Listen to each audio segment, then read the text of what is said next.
Look, let's move on to the Australian Medical Association, which has again written to the Prime Minister Anthony Albanese about the war in Gaza, urging the government to call for an immediate and sustainable ceasefire and unimpeded access to humanitarian aid.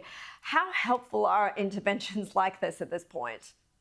Well, they're not worth the paper they're written on. And I think we're all sick and tired of individuals and groups with no skin in the game, with no ability to actually impact events on the ground, taking these sorts of moral positions and trying to tell the people of Israel how they should fight this war and rescue their people and ensure security for the region.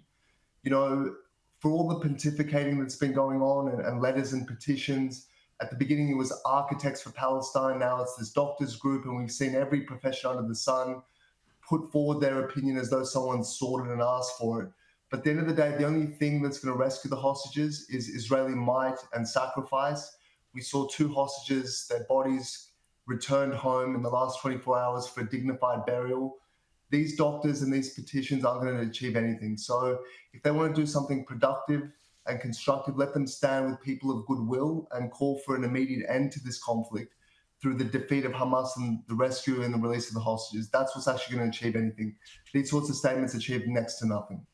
Well, let's come back to those hostages in a moment. But speaking about this whole narrative that Israel is intentionally withholding aid from Palestinians as part of some evil plot, like some of these letters seem to be suggesting, former child climate activist Greta Thunberg is now edging closer and closer to Gaza on board a ship that aims to break the siege and deliver a, quote, symbolic amount of, well, milk cartons and protein bars.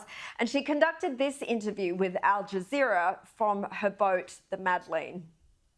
If someone, IOF or allies with Israel, decides to attack us, then it is just another example of the disrespect of international law and human rights. And isn't that what this is all about, Alex? Provoking Israel? There's a live boat tracker and it shows how far Greta and her fellow activists are. They still have quite a long way to go to reach land. Alex, as much as I think we'd all like to ignore her at this point, this voyage is getting a lot of attention because of who Greta is. What do you make of it all? Well, I'd love to give you a serious answer, but I think, looking at that footage, it's hard to keep a straight face. It's like something out of a South Park episode. Greta sailing on a luxury yacht through the Mediterranean to try to end the war in Gaza, like it's ludicrous. But as you say, it shouldn't be ignored. And the reason why it shouldn't be ignored is not because of Greta or anything she might do. I think the Israeli army is canny enough to know that she's looking for confrontations. She's looking to make herself a martyr and a hero. And I think they'll do something clever and not play into that. I hope they turn the boat around in a safe fashion and let her go back to Santorini and enjoy herself, which I think she desperately needs.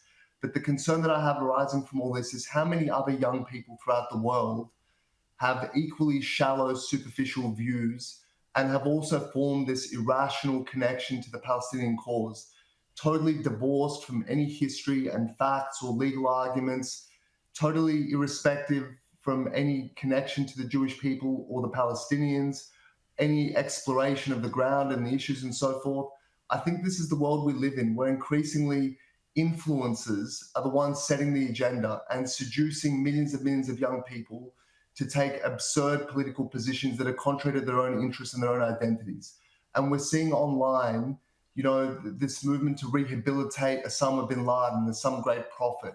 We're seeing the rise of neo-Nazism, the glorification of Adolf Hitler, and the way that Hamas is being lionized as being some bastion of resistance and human rights and civility and honor that young people, liberals, wide as Greta Thunberg is, are fawning over these people and boosting them and supporting them. That's what concerns me, the millions of young people who are being seduced by this nonsense. I think that will remain with us for generations to come. Yeah, I mean, what exactly is she going to do anyway if she were to make her landfall in Gaza? Is she going to scream at Israeli forces there, "How dare you," like she screamed in her climate protesting? It doesn't make any sense. But look, Alex Ryvchin, I really appreciate your time. We didn't have time to talk much about those hostages that were recovered, but very sad to see that news too. Appreciate your time tonight. Thank you so much.